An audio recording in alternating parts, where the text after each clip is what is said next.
So we've got lithium carbonate.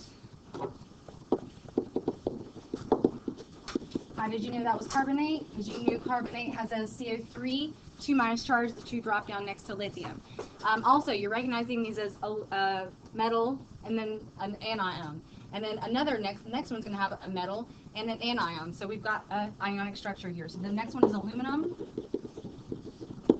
Selenide. It sounds weird, but it's selenium. So you change the -eme to ide ending. And that's because that's Al3+ and then Se2-. Got crisscrossing the charges there. First thing you recognize is oxygen is a metal or non-metal? Non-metal. So you go straight to the chase. I have to see right what I see. Oxygen, tetrafluoride. No charges, no crisscrossing, no ions, nothing like crazy. It's just prefixes because that's what a covalent structure is. You just name whatever you call out the prefix to denote the subscript there. All right, next one, you see a transition metal, nickel, right? So then you say nickel needs a transition metal, needs a charge said about it, right? That's its middle name. So what's the charge of nickel? 2, because you see that crisscross down on the opposite side. What's the NO2? No, you cannot put ionic and covalent stuff together. So if you see NO2, that's truly NO2 1-. That's a polyatomic ion. Do not try to call an anion by 2 covalent names. That's mixing 2 different types of bonds, and they don't occur together in this case. All right, so that's not nitrate, that's nitrite. So like I said, if you know your eighths, you should know your ites. Next one, you see a metal or non-metal? Potassium. Metal, so you go with ionic, right? So first thing you see is K, and then you go MnO4. That's a huge thing. So what is that? That's a polyatomic ion called permanganate. So what you should see are 2 different parts of this name, potassium, and then this MnO4 1- is called permanganate. Permanganate. Oh my gosh. It's okay if you murder the spelling. Permanganate. I just couldn't fit it there. Okay, next one, we have SrSO4. First thing you notice is a metal or non-metal? Metal, so you go ionic. So ionic means you know this is Sr2+ bonded with this guy. What's this guy? Sulfate. Now where do the 2's go in this formula? Where do they go? They were 2 and 2, and they reduced down to 1 and 1. So that's strontium sulfate. Sulfate is SO4 2-. Next one, SNS2. First thing you notice is a transition metal, right? So you say 10, transition metal. Give me a charge for that. Lies. 4, because this 2 looks as if it came from 10. But what is the charge that looks like came from sulfide? Looks like a 1. We all know sulfide does not have a 1. That's its charge. 2, because you know it's in the 6th group, so you bounce over 2 electrons, so it should always have a 2 negative charge. So we obviously reduced this down from something and something else. We reduced it from 4 and 2. So this is 10, 4, sulfide. Sulfide, the ide ending is always coming from just a non-metal from the periodic table. So far, so good. Raise your hand if you've gotten over half of them right. All right, low majority, low or minority here. Okay, keep going. BaC2H3O2, 2. Name it. Barium acetate, right. Acetate is that big polyatomic BaC2H3O2. Now we're on this P2O4 one. Oops, we went to the wrong slide set. There we go. Oh, what have I done? There we go. P2O7. What's the first thing you notice? Metal or non-metal?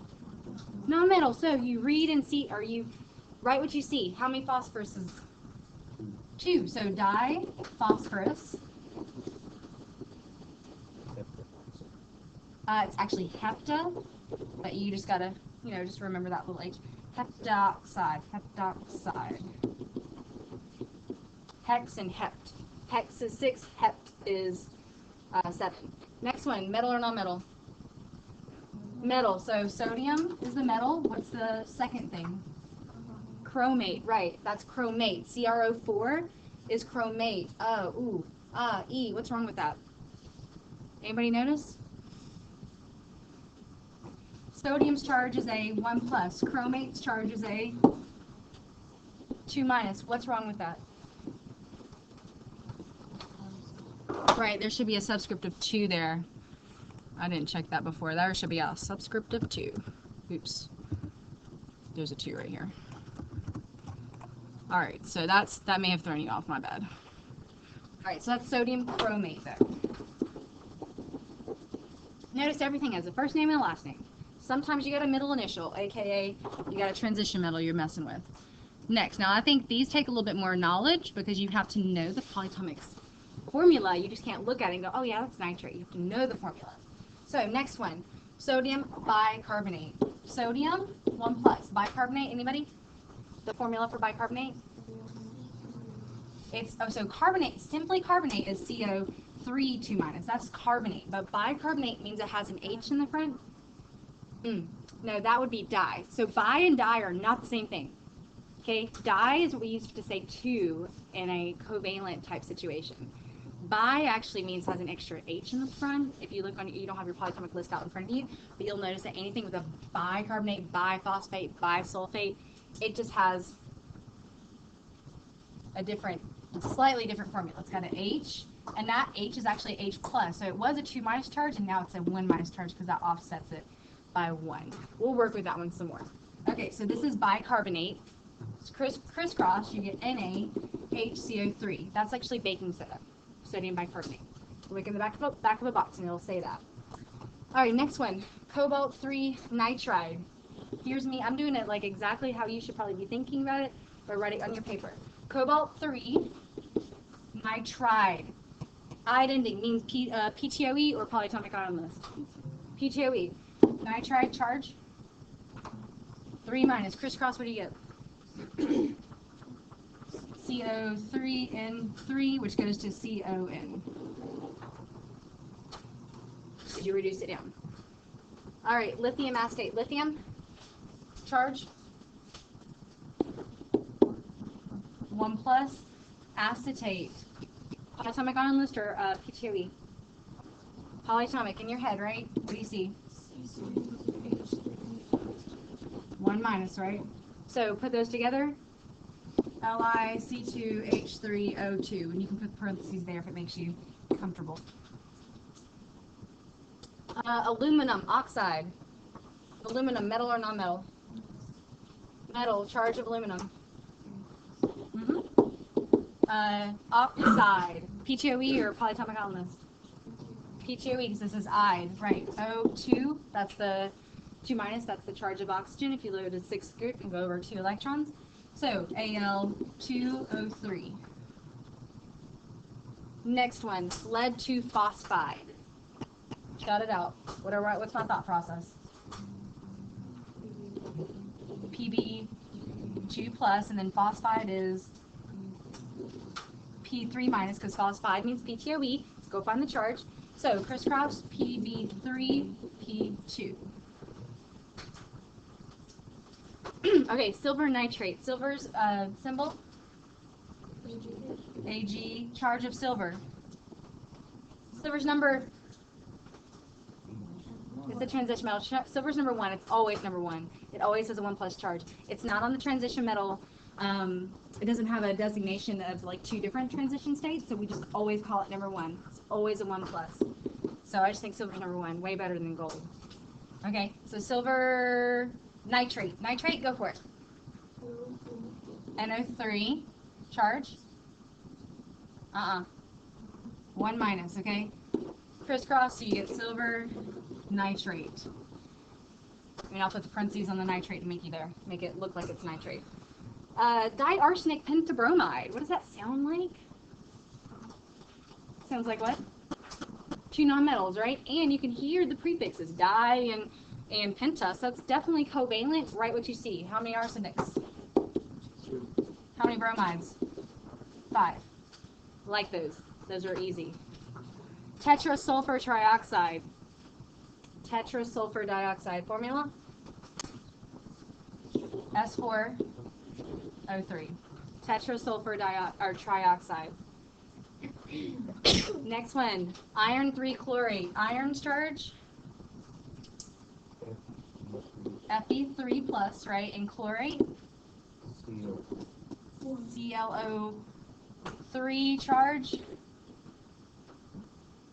1 minus, most of them are 1 minus. If you can't think of it, let's just say 1. That's going to be your best bet. Crisscross those, what do you get? Parentheses, ClO3, 3. Because if you don't put a parentheses, it looks like 33. We got problems. What's the next one? I can't see it here. Oh, oxalate, okay. Chromium oxalate. This is the hard one because oxalate does not look like it seems. Okay, so chromium is a 3 plus because that's what it says. Oxalate. Anybody got that memorized?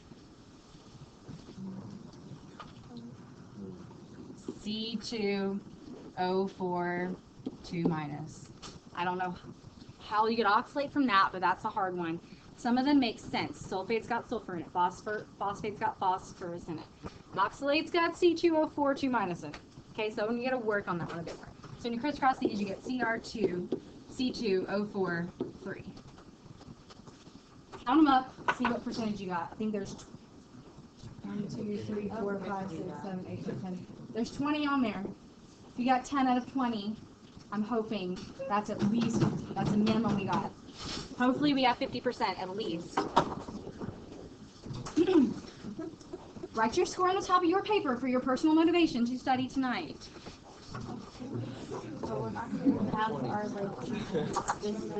They're not a cheat sheet. That's a study aid.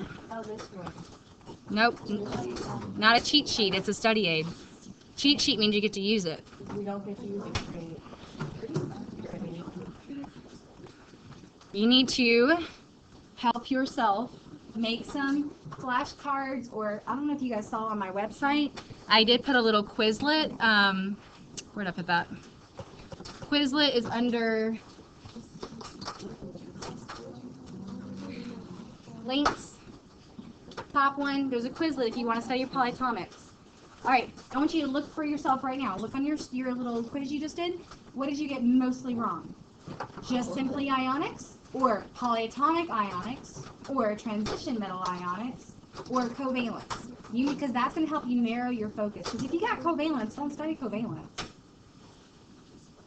This is a personal assessment of yourself.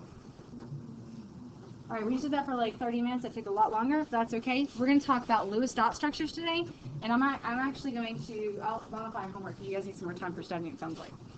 So. Are you? I have a meeting until 3, but I'll be here after that. So if you want to sit in my room and study and then wait on me, I'll be back. Okay. All right. So we're going to take notes. Get out some stuff for notes. Paper, pencil, brain. We'll take a stretch break in a minute because I have to talk more today than I'd like to. But we just did a lot of reviews, so I'm really hoping that helps you.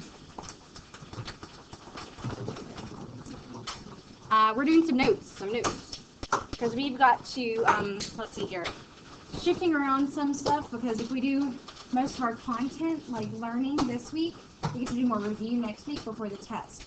And I think that really helps the most, because if you have a day of review before the test, you kind of get to recover the things that you've forgotten from a week ago. So that's what we're striving for today. So I started you off with the cartoon. So this says, perhaps one of you gentlemen wouldn't mind telling me just what's outside that window that you find so attractive. So look, what are the guys doing?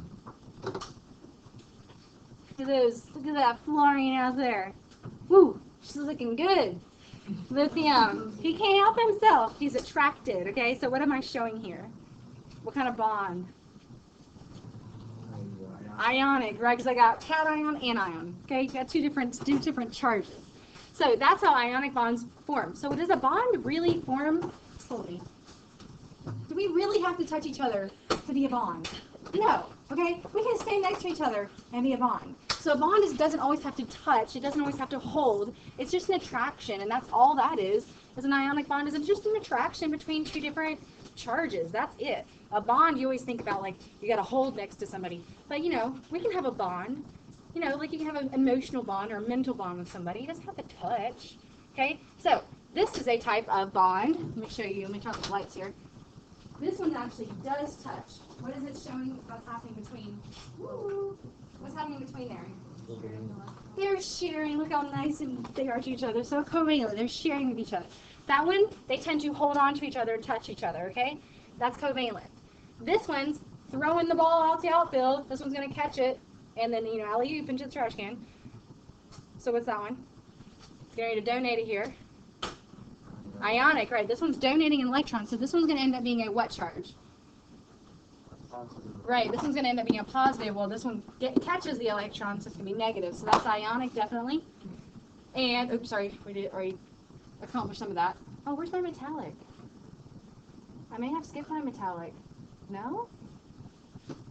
I may have skipped my metallic. I'll show you metallic in a little bit, because there's a cute cartoon for that. So, this is the last type of, technically, a bond we're going to talk about. And I want to talk about this today to kind of conclude the bond types.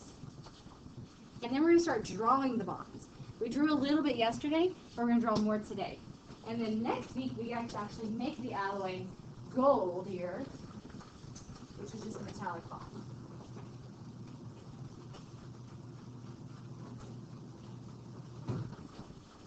Yeah. Not yet.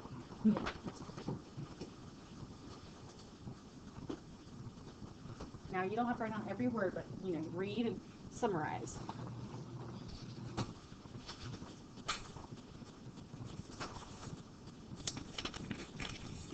Sorry, I'm going to get out of the way. Just trying to pick the pins up, too.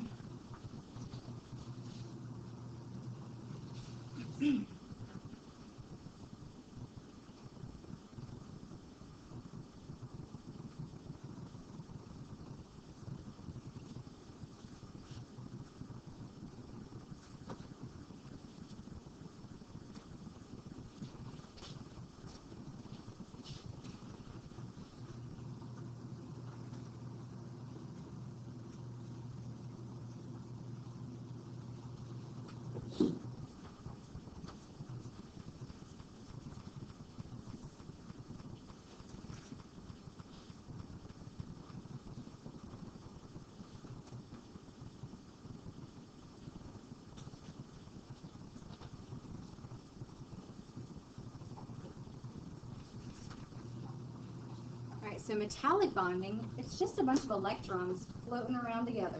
That's basically it. You've got some cations in there because all metals, anytime they are in a bond situation, metals always form cations. So metals are always going to form cations. Okay, I can write down a million of these things. Every metal is going to be a positive charge, cation. So that's why there's no choice about it. You don't get to throw up a negative on a metal. There's no choice. You always form cations, right? Well, what's happened is actually, how in the heck did these things form cations? They lost electrons. That's it. So they lost electrons. Where are their electrons? They're in a sea around them.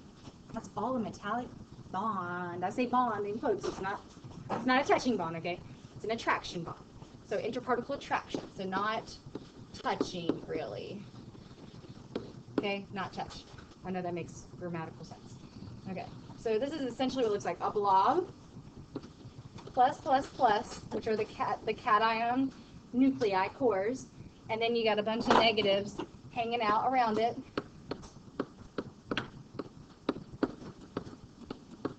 Okay, and that's called a sea of delocalized electrons. A sea of delocalized electrons. Electrons are just floating about in a sea. And what does VE stand for? Valence electrons, right. The valence electrons of each of these types of metals are just floating around each other.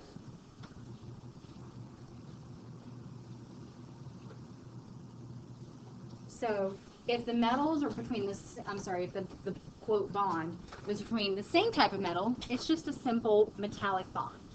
But let's say you've got copper and tin together. Those are two different metals together.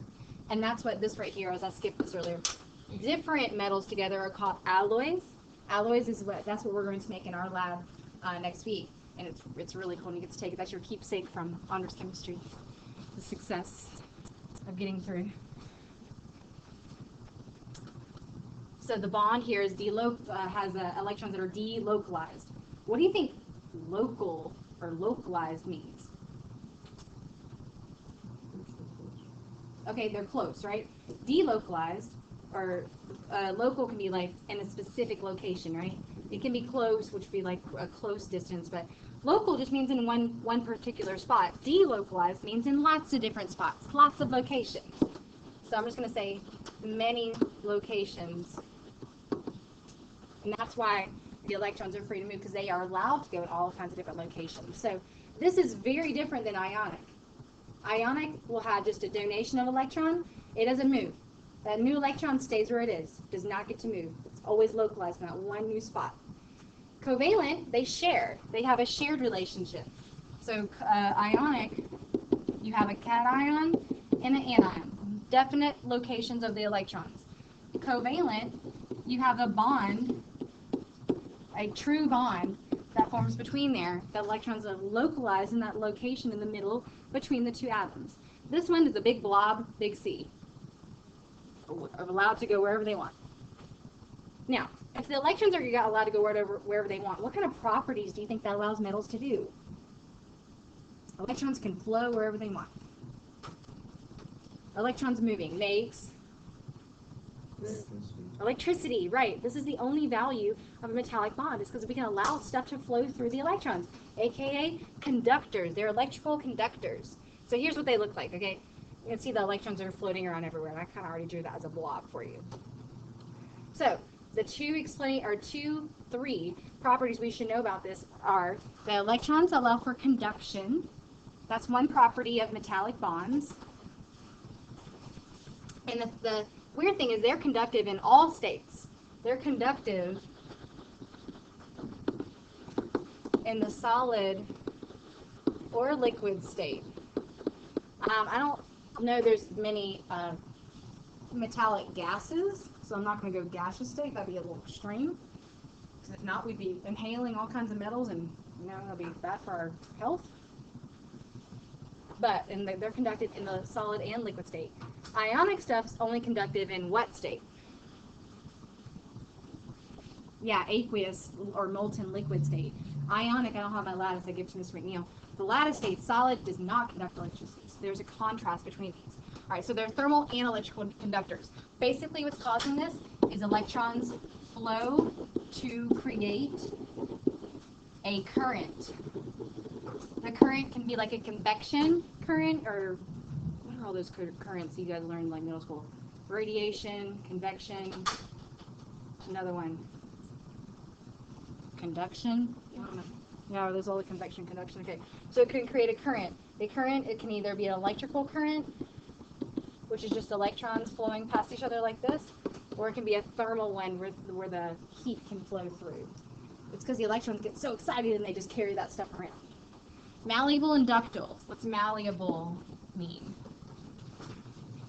You can hammer it down to a flat sheet. I always think of it, if I had a mallet, you guys like to know what a rubber mallet is? A rubber mallet, you can beat something with it and it'll flatten out to a thin sheet. So I always think a mallet, rubber mallet, will make something go into a thin sheet of metal.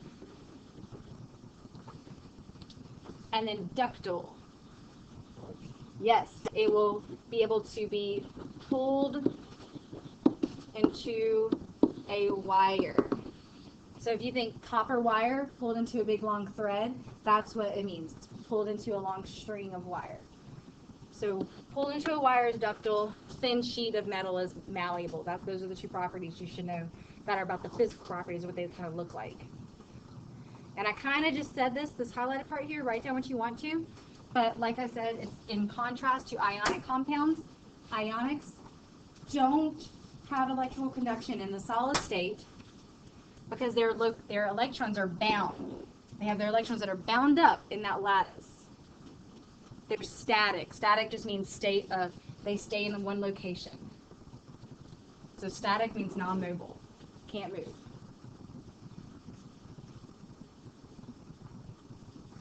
So an ionic structure looks like this. This is a lattice. They're all just kind of built up together. You can make a little cube here. And they're all just stuck there. And a metallic bond looks like this. They're just kind of floating around in a sea. And they're mobile. They can move. and these electrons can't move.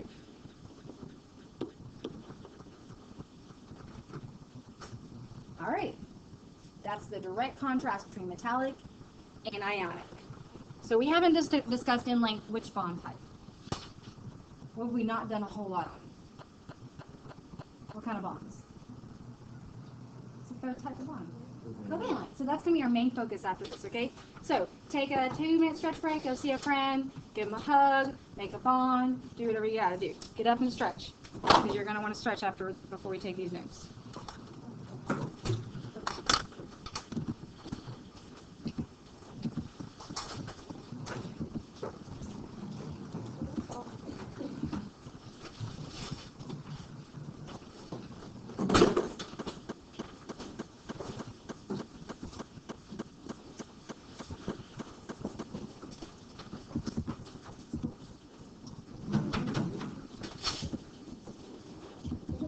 Yeah, go real fast, okay?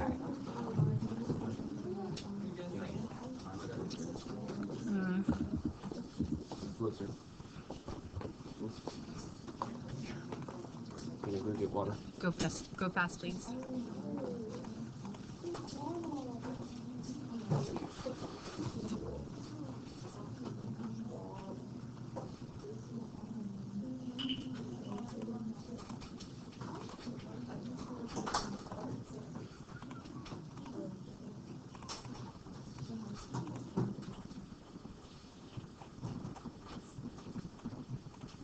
Okay, I'm going to do this last one.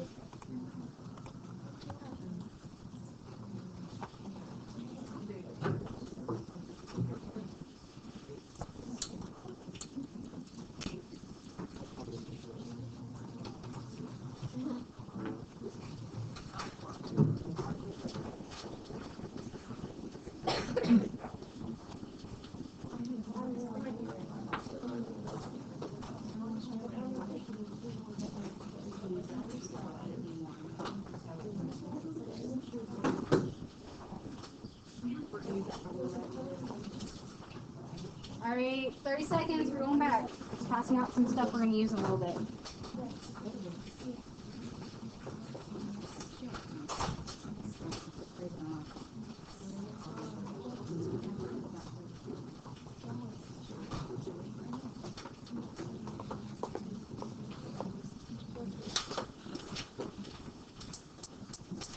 All right, I'm going to start. Let's go here. Now, this is the fun part because you get to draw, and I love drawing, so hopefully you do too. So, we're going to start drawing ionic bonds and covalent bonds, but the ionic bonds, I'm only going to do one of them, and then after that, we're going to do a bunch of covalent bonds, okay? So, I'm going to talk about this next slide, but you don't have to write much down. I'm going to ask you to write 2 things down, okay, and they're in red, okay? So, we have to talk about why in the heck is something going to bond? What is the purpose of it? I mean, aren't they happy by themselves? Hydrogen, how many electrons does it have?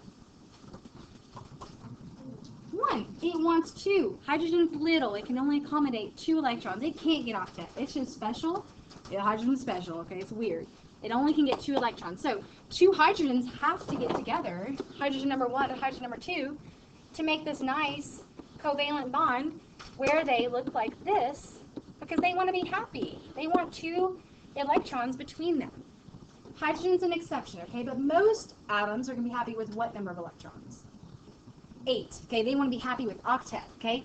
So you want to know bonding occurs so they can have 8 valence electrons. So this is one of the first things I want you to write, okay? I'm actually going to skip some of this. So you want to bond so you get 8 valence electrons around you.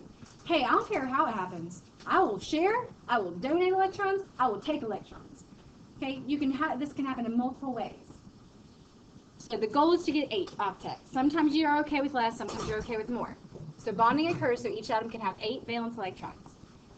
Now when this happens, and I'm going to write down that top part I just kind of hid, when this happens, everything's happy and lower in overall energy. Okay? Well, if you are overall lower in energy, you're a nice, happy, stable atom. Okay? So that's the goal. When you get 8 electrons, you are happier and more stable. You're not crazy like those electrons that are out there way far away from the nucleus, aka mom. Okay? You're just happy and stable. That is the goal of bonding. This is the only part I want you to write right now, because we're going to do some practice with this. Thumbs up when you got that. You guys are the best. Thank you. I just have to see progress. So this is going to happen in mainly two ways. You're either going to donate and take electrons. That's ionic, right? Or you're going to share them. So let's talk about ionic first. And I'm going to come back to some of this stuff because it's just pictures. So I'm going to scooch down here first, okay? These are called Lewis dot models. Okay? Lewis dot models are pictures that have dots around them. Right? Lewis dots. The dots represent the number of valence electrons that particular element has. So why does sodium have one dot? It's in the first group. First group, aka, group 1A, has one valence electron, so it gets one dot. I want you to write this example right here down. This is going to be one of like 3 examples I do for ionic, so you just need at least one down. So if you don't got one down, you're going to be hurting later when you got to do this by yourself. All right, so now how many does chlorine have here? 7. Why? Because it's in group what? It's in group 7A, so it's the one almost closest to noble gases. So it's got 7 valence electrons, so you have 7 around it. Notice these electrons, when they occur in pairs around it. Where does that come from? Yeah, Pauli exclusion principle, good. They occur in pairs like this around the atom, because that's how they occur in orbitals. Okay, so obviously what's going to happen? Sodium's got 1 electron, chlorine's got 7. Totally going to donate here, because sodium, when it donates an electron, chlorine gets octet, so it has 8 valence electrons around it. Now I'm going to start with chlorine for now, okay? Chlorine has 8 around it. You need to show me that those are all chlorines. So you put a box, little bracket around it, to say everything in this bracket is chlorines. Now, chlorine has gained an electron, so obviously its charge is a negative charge, and that's what we have out here, a -1 charge. Now, sodium looks like it has 0 electrons, right? It looks like that, but that's because sodium previously was 1s2, 2s2, 2p6, 3s1, right? Which of these did it lose? 3s1. So now, how many electrons are in its valence shell? 8. Okay, we don't show that, but we know it. That's why you don't write any electrons there, because it lost its valence shell, but its new valence shell has 8, which makes it happy. So, both of these atoms are happy. They both have 8 valence electrons in their outer shell, even though we don't show sodium's. Sodium lost an electron, so it has a +1 charge. Ionic. How do you know it's ionic? It's a metal and non-metal, right? So that's how ionic bonds form, and that's how we show them forming, by noting how many valence electrons they had and then what they have now. You good with this one? Yeah? Okay. So I like Lewis dot structures because they're cool. They're cool to draw. What about the what? How does this relate to electronegativity? Electronegativity. Which of these, sodium or chlorine, which is more electronegative? Chlorine. So electronegative means I want electrons. I'm greedy for electrons. I'm super greedy for electrons. So how does that relate? Who's getting the electrons? Chlorine. Right. Sodium's like, you can have it. Whatever. Don't need it. I got octet. All right, let's do another one. Let's do for magnesium. Magnesium oxide. So Mg, how many dots does it give? 2 valence electrons. Okay, because it's in group 2A. Oxygen? Oxygen gets 6, so it's in group 6A. Okay, so who's going to donate? Definitely magnesium. It's going to donate both of these to oxygen. That's the bonding process, donating. So what do we show for magnesium? Mg what? What kind of plus? 2 plus, because it lost 2 electrons. And then oxygen, bracket, oxygen has what? 8. 1, 2, 3, 4, 5, 6, 7, 8. Bracket, charge? Huh? 2 minus, because it gained 2 electrons. Name of that? What's the name of that? This guy. Magnesium oxide. Okay, this is going to help you practice nomenclature too. Yeah. not really. I'm not real finicky about that. As long as you put, you got 4 sides, put, 2 on each side to make 8. Okay? All right, so overall, 2 plus and 2 minus make a what charge? 0. 2 plus and 2 minus makes a 0 charge because it's neutral. Every ionic structure is neutral. Overall, it's neutral. Even though it's got 2 charges, they offset each other. All right, now, what do you notice about my chlorines here? What are they doing? Sharing. You can see them sharing these 2 electrons in the middle. Why was that the best option for them? How many electrons did they each have? 7 valences and 7 valences.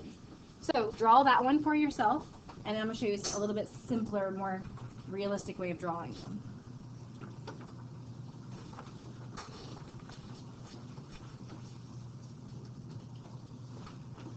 So they have 7, and this one has 7. So, if one chlorine donated 1 and the other one took 1, well, then we end up with 6 electrons and 8 electrons. And we still wouldn't be happy on both accounts. So they can't donate, they have to share. And you can see them sharing. You can see that bond in the middle being shared.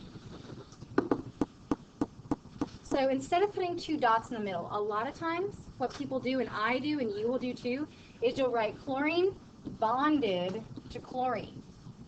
That single dash I draw, a dash represents 2 electrons. So that dash is replacing the 2 dots in the middle. Because, sometimes dots don't go on top of dots and you can't see them and it just looks awkward. So that looks like that. Now, I still have to show octet. I still have to show chlorine has these 6 around it, and this chlorine has this 6 around it. So that's a total Lewis structure. This is a Lewis structure for covalent. With this, though, how many total electrons are on this chlorine? You count all those. There's 8, because 2, 4, 6, 8. 2, 4, 6, 8. And then this one also, because it's sharing, it can hold those 2. 2, 4, 6, 8. Okay, so it's happy. It's got octet on both accounts. Now, which of these molecules are more electronegative? They're the same, so that's why they have to equally share. Nobody's more greedy, nobody's taking, nobody's giving, equally sharing. Okay, that's because they're the same electronegativity. So, what about another example? What about HCl? Who's more electronegative? Who? Right, definitely chlorine, because it's in the most upper right-hand corner. So, let's draw H and Cl together. H has how many valence electrons? Hydrogen, just hydrogen. 1. It's only got 1 valence electron. It's in group 1. So how many does chlorine have? 7. Okay. So since chlorine is so much more electronegative, it's greedy for electrons. I'm going to tell you this is a non-metal. Do I really have to tell you that, though? No, you can see it's non-metal, right? So we already know it's going to form a covalent bond, but how does this covalent bond look different than the one we just drew? It still looks like this, okay? I'm going to draw this over here so it looks like an equation here. So H bonded to Cl, but this bond, it's not equally shared. Who's more greedy? Chlorine. Okay, so chlorine's going to have its own electrons around it that it already had, but this bond is kind of like this. It's got like an electron here and an electron here. So they're both pointing or located on the right side, more so on the left side. So normally a bond, this is a blown up dash, okay? Normally a bond would be equally having electrons, one on the left and one on the right. But a bond like this, where one's super electronegative, it ends up looking like this. So where are the electrons more towards? Chlorine, and that makes sense, it's more electronegative. But you can't really draw that on a little dash. So what you show me is you show me that there's an arrow pointing that way to say, hey, electrons are here. They're on this side. Okay, so the electrons are on that side. Which of these sides, which is more negative? The chlorine side or the hydrogen side? Chlorine side, right? The chlorine side is more negative. This is really important. We are going to get into this a lot, okay? The chlorine side is more negative. It's not a full whole negative. It's not 1+ charge because that would be ionic. Definitely it's covalent in this situation. So we put a partial negative. It's like almost a full 8, but I got lazy. It's called a lowercase sigma. So this side is partially negative. So if this side's partially negative, what does this side have to be? Partially positive. Right, so this little sigma thing that I'm drawing, it's called a sigma. It means partially blah, blah, blah. Negative or positive, whatever you're trying to say. And the whole reason we have this difference, the whole reason we have a difference in the charges, it's because of this whole electronegativity thing. We learned that last unit. We learned that electronegativity has a difference amongst the elements, and that causes some things to be polar and non-polars. We're going to talk about that some more. But let's practice drawing more before we get into that much detail. Yeah. The sigma, you can put it like, if you draw that, to me, I know you mean this side's partially negative, this side's partially positive. Or you can put on top of this partially negative, and on top of this one, doesn't that look like a plus? Yeah, it looks like a plus. Yeah, so that's partially positive. You can draw it up there or below, either way. You don't have to draw them all the time, but if you draw that arrow, I understand what you mean. Okay? All right, let's draw some more of these. Oh, no, I lied. We got a different bond polarity before we draw these. All right, but we kind of just did. That sheet in front of you, you have a sheet in front of you that has electronegativity differences. They have numbers. They're kind of hard to see, so bear with me. We're going to do some examples, and I'll read them off to you because they're like really kind of spotty here. So, how do you determine if a bond is ionic or covalent? The way you do it is just look at the electronegativity differences. So, I'm going to do the covalent ones first. Write down this information, and I'll do an example. I'll give you a minute to write though before I start talking again.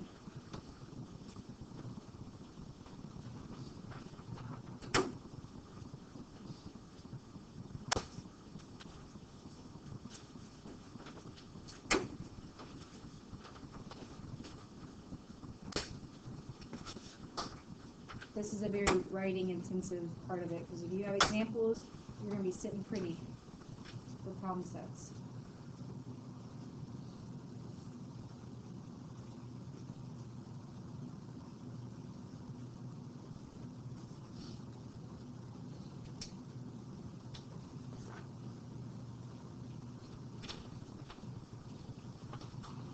So our goal is to determine bond polarity. So a bond is going to be a covalent bond or an ionic bond. Bonds can be equally sharing electrons, like I said earlier, one on the left and one on the right. And a good example of that is anything that is diatomic. What were some of our diatomic molecules we talked about yesterday? Big 7 plus hydrogen. N2, I'm going to start with that one, okay? N2 is a great example. What's the difference between this nitrogen and this nitrogen's electronegativity? Tell me what it is first. Look at nitrogen. What's the number below nitrogen? Can you see it? Right here on this paper. 3.0. You've got to learn how to use this paper, okay? And that's why I gave them out so you guys could share them, look at them together. That's what I just share in there. I do have extra. Here you go. So nitrogen is a 3.8. So this is how you show me you know what you're doing. You write 3.0, 3.0. These are the electronegativities. I got it from a chart. I'm not memorizing them. I know how to use a chart though. Now, this 3.0 minus a 3.0 is a 0. Okay, look at this little cheat sheet on the bottom. Left corner. You see where it says polar covalent, non-polar covalent, and ionic? If you have a difference or a change in electronegativity that's between 0 and 0.39, you're non-polar covalent. But you will always have this chart. So if you can read a chart, you can get this answer. So this one doesn't have an arrow thing above it because there's no difference in where the electrons exist. They exist equally in this bond right here. One on the left and one on the right. All right, so for the polar covalent, let's do, bless you and stuff. Let's do carbon and oxygen. Let's make a carbon-oxygen bond. What's carbon's electronegativity? Look on the gray sheet. Anybody? Carbon? 2.5, thank you. If you're an active participant, you'll be good here, okay? You gotta work with me. Carbon's a 2.5, oxygen is a 3.5. So, now I know this is, if we do 2.5 minus 3.5, I know that's gonna be a negative number, so let's do the opposite. Let's do, what's the difference between these two numbers? 1. So you just did in your head, 3.5 minus 2.5 is 1.0. Where does the 1.0 fall in our little categorization? Polar covalent, right, because you are polar covalent if you have a difference that's between 0.40 and 1.68. And 1.0 electronegativity definitely lies between there, okay? Now, how do you show me that this is a polar covalent bond? Which of these is more electronegative? Oxygen or carbon? Oxygen. So you draw me an arrow pointing towards oxygen, just like we did previously. This arrow does have a name, though. The name of that arrow is called a dipole moment. It's a moment of dipole. It's a moment of polarity. It's like, hey, I'm partially negative and you're partially positive. Yeah. This little hash mark, kind of, yeah. Because that's what it's not just a simply arrow. It's not simply just an arrow. It's a dipole moment arrow. And it also shows you which side is positive.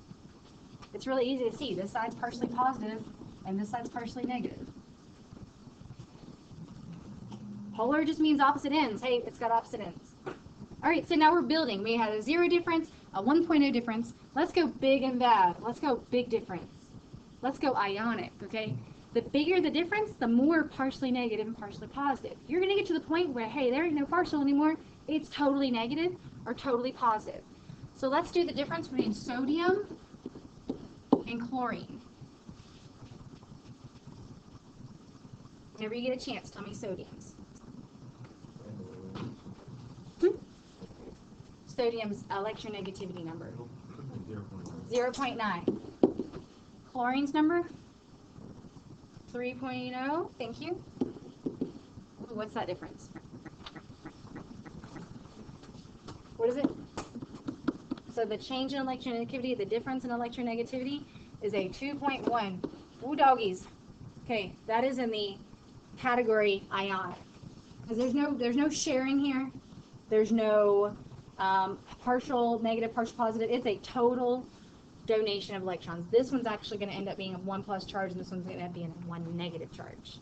So that's definitely ionic because it lies in the range of greater than 1.69. I can't write right now. Greater than 1.69. I did the difference between 3 and 0.9. So I didn't do 0.9 minus 3. I did 3 minus 0.9. It's just the difference, overall difference. It's always a positive difference. Okay, so you always have the sheet, okay? You don't have to memorize this, you just gotta know how to use it. All right, so those are bond polarities. Let's do some more practices. I'll give you guys a second if you're still writing anything down. I'll show you what this looks like actually as we go. You don't have to draw this part, but I just want to show you that there is a difference in how these things look. This one, you see the electron cloud? Do you see any distortion? Do you see that they're different on each side? Are they the same on each side? Same. Nonpolar covalent, okay? If you see a difference on each side, look, huge negative charge over there, little positive charge over here. A lot more electrons on that side over there, so that's polar covalent. And then if you have like, oh my gosh, I've totally destroyed the sharing relationship, we don't share, we donate. There's a definite separation in charge. This side's totally positive, this side's totally negative, no partials involved. So that's how they look different, like on a electron cloud model. Okay, we just looked at that. Let's do one of these. I think we got this, but let's go through one of these. Yeah.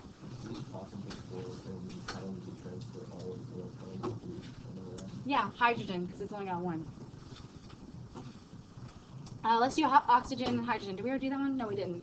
Oxygen and hydrogen. Numbers for oxygen. 3.5. Hydrogen. 2.5. Difference. Oh, sorry, 2.1. My bad. Difference is a 1.4. So is that polar covalent, non-polar covalent, or ionic? Polar covalent. I like to abbreviate. PC, polar covalent. So what do I need to draw for that? What's the special arrow called? Dipole moment. Towards the oxygen or towards the hydrogen? towards the oxygen, so this way. Practice drawing those as you go. Let's do another one for kicks and giggles. Chlorine and calcium. Chlorine has a has a what? 3.0. Calcium has a 1.0. Difference 2. So what does that classify as?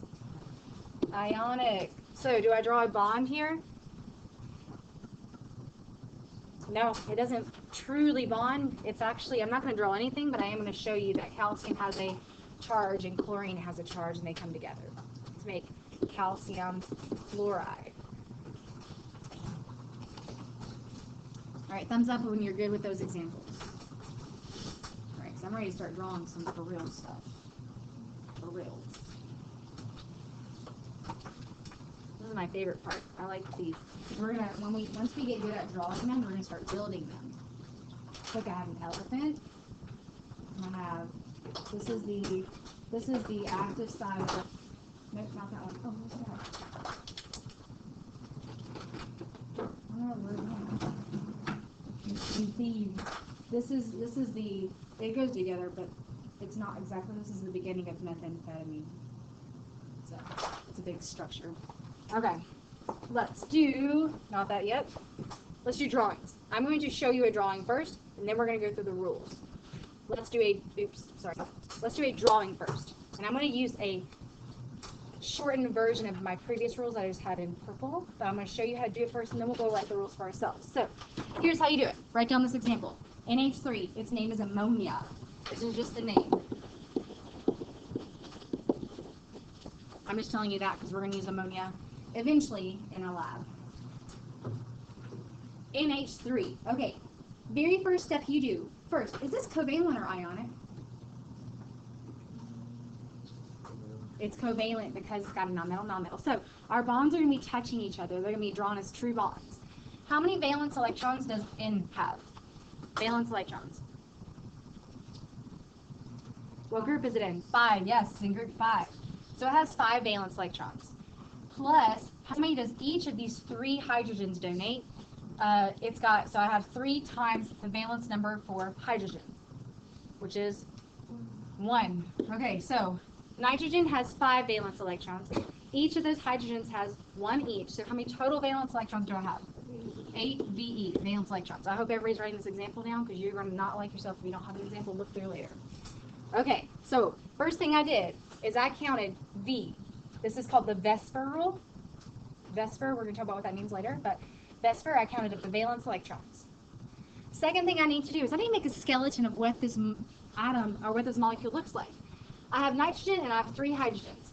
I'm going to put the single atom in the middle and put the stuff around it that I have multiple of. So I'm going to put nitrogen in the middle, and then I'm going to make how many bonds? How many bonds do I need to hold those 3 hydrogens? 3. 1 here, 1 here, 1 here. I just randomly chose to put those 3 places. You could have put one on top or one on the side. I just chose to do that. So I've got hydrogen bonded, 3 locations. Okay, so each of those bonds, how many electrons do they represent? 2 each, right? So this bond here has 2 electrons. This one has 2, and this one has 2. How many electrons have I used so far? 6. Okay, I had 8. I've used 6. How many more do I have? 2. Okay, what's the goal of bonding again? To achieve octet. You always want to get 8 electrons around yourself. Now, hydrogen is small and tiny. How many can it hold? Hydrogen is an exception. It's little. It can only have 2 valence electrons around it. So how many does this hydrogen have around it? 2. It's happy. This hydrogen has 2. This one has 2. How many does nitrogen have? 6. So I need to add 2 more electrons. I can't bond it anywhere, but I can make these things called dot dot is a lone pair. A lone pair of electrons. It's just 2 electrons that are hanging out together.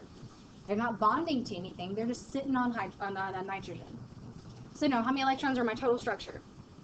8, and that's what I had to use. I had to use all 8 valence electrons that were given to the molecule, so I had to use those. So I got 8, got 8. Okay, so what we just did was we counted up our valence electrons.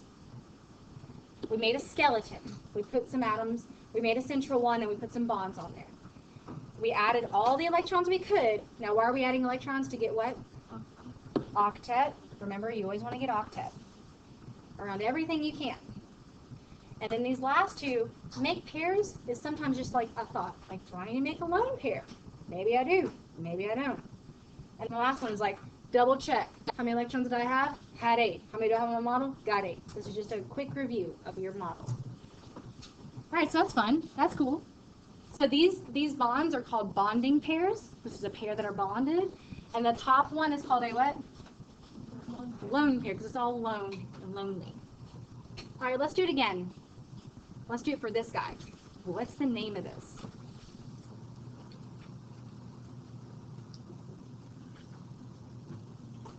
Anybody? Say it again. Carbon tetrachloride. Be loud and proud. That is a covalent compound. It's carbon tetrachloride. Good job. All right, first step was to do what? Count up the valence electrons. Carbon has 4. You gotta look at the group number. Look at the group number. Valence electrons. Carbon's in group 4. It's got 4. Plus 4 chlorines. How many does each chlorine carry? 7, because it's in group 7. So 7 times 4 is 28 plus 4, 32. Oh, doggies, we got a lot of electrons to play with this time. 32 electrons. All right, now what was my next step? Skeleton. Who do you want to put in the middle? Carbon or chlorine? Let's put carbon. We got 1 carbon, we got 4 chlorines. So if you think about it, most of these things are going to look really symmetrical. They try to balance themselves out. So carbon's going to go in the middle, and there's going to be 4 bonds. So I'm going to put one on north, south, east, and west, okay? Chlorine, chlorine, chlorine, chlorine. So I just made my skeleton. How many electrons have I used so far? 8. So I did 2, 4, 6, 8. Okay, I got like 24 to go? Yeah, 24 to go. All right, so I did skeleton. Add electrons. I want to make everybody octet. Who's already octet? Carbon. So let's go ahead and add how many to each of the chlorines? 6 to each one, right? Because it's already got 2 it's sharing. There's another 2. So if you count them, 2, 4, 6, 8, that top chlorine's good. Next one. 2, 4, 6, 8 is good. 2, 4, 6, 8 is good. 2, 4, 6, 8 is good. Okay, so now we gotta say, do we need to make any more pairs? No, I think everybody's got octet, right? Now review it. How many electrons total do we have here? 32. And then this is the way I count them. I count them by 8s. I go 8, 16, 24, 32. All right, so that looks like a big flower, right?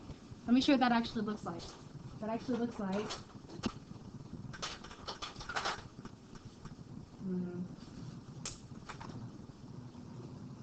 looks like that. Okay? Looks like that. It doesn't have, that looks like they're at right angles, right? But what it actually looks like is, all right, I'm going to be carbon. These things are my chlorines. Looks like this. Okay? What's this bond? More than what? This bond right here. Angle. Sorry, bond angle. Is this 90 or is this 90? This one or this one? This is 90, so this is more than 90, right? That bond looks like I've drawn it as 90. It's actually, I'm going to blow your mind here, 109.5. No, it's 90. No, it's more than 90, okay? More than 90. Okay, how many legs does that thing have? 4 legs. Those legs are called ligands. Look on the back sheet, the back of the sheet. All right, so this thing has 4 ligands. Look at the chart. You tell me what that shape is. Tetrahedral? How does that even make sense? Tetrahedral. What does tetra mean? 4. Right, tetra. This is a tetrahedron. That sounds like geometry, right? All right, tetrahedron. So that write down the shape as I'm telling you a lot of stuff at once, I know, but this is a cool shape. This is called tetrahedral. Looks like that when you're going to build these eventually. Okay, so now let's go back up to the first one we did. Let's see if we can figure this out. How many legs, ligands, does it have? Attachments. 3 legs. How many lone pairs? 1. Shape?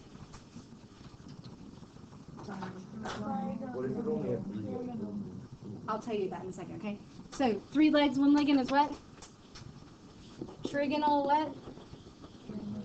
Pyramidal. Okay, so I'm going to show you this one from a balloon perspective. This is hard to see. This is a pyramid. Hold on.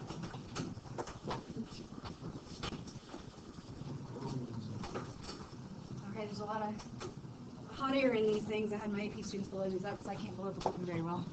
I'm on that struggle list. Okay, so if I'm nitrogen, the hand is nitrogen. What are these 4 things, these 3 things representing from that model? Hydrogens. So normally, these balloons, they kind of just separate themselves kind of equally. They push each other around. So, there are electrons that are bonding there, they're negative. They don't like to be next to each other. So they kind of orient themselves in a triangle shape to be as far apart from each other as possible. If I was the tetrahedron, then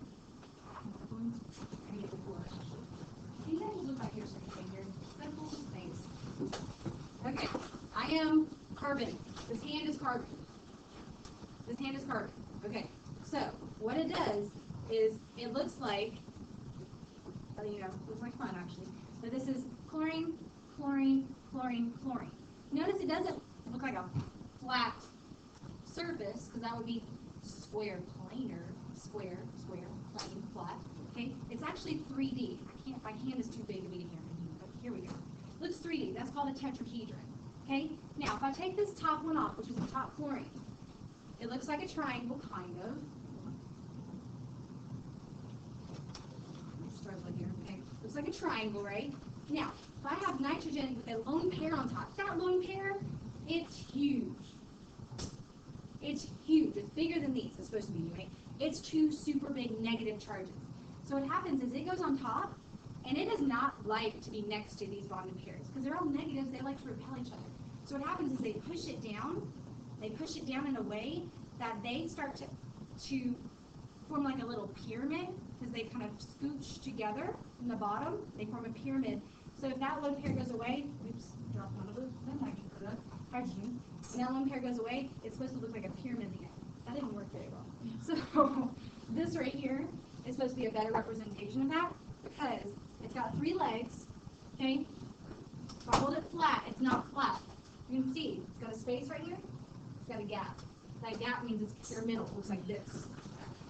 I can be a ballerina again and show you that, but I'm not going to be a very good ballerina that looks like a pyramid. Okay? So let's try this again. I like these rules. I'm going to stick with these rules for now, okay? Let's do another one. Let's do this one down here. SO2. SO2. First step. First step was V. What did V mean? Right, valence electrons. So, sulfur has 6 plus 2 oxygens, which each have, well, I'm proud, people. Each oxygen has what? 6 each. Yeah, they're all in the same group. Total electrons? 18 valence electrons. Okay, second one. What does the S stand for? Skeleton. Thank you. So, who do you think is going to go in the middle? S. And then you want to make this as symmetrical as possible. So I'm going to put 1 oxygen on the left and right. Okay? What did the E stand for? Add electrons, right. So that you get octet. Alright, so we got sulfur, which has how many electrons around it? 4. So we want to go ahead and do what? Put 2? 2 what? 2 lone pairs, right. So now sulfur has 8. What do each of these oxygens need added? 6, right? So lone pair it up here. Okay. So we did valence electrons, skeleton, add electrons. We added pairs. But now we need to review it. Now, how many total electrons are here? 2, have you counted them? 2, 4, 6, 8, 10, 12, 14, 16, 18, 20. We have too many. Now, this is where I'm going to say, once you review it and you got a problem, you got to go back to pair. Pairs come in different ways. They can be lone pairs, or they can be double bonds, or triple bonds for all that matters. Okay? So what happens is, we got 20 here, we got to get it down to 18. How many do we need to take away? 2. If I just take away, let's say, these two, who doesn't have octet? Oxygen. So now that I've taken away 2, I just need to move one pair just to a different location to make them share more. So I'm going to take this top pair right here, and I'm going to put it down here as a double bond.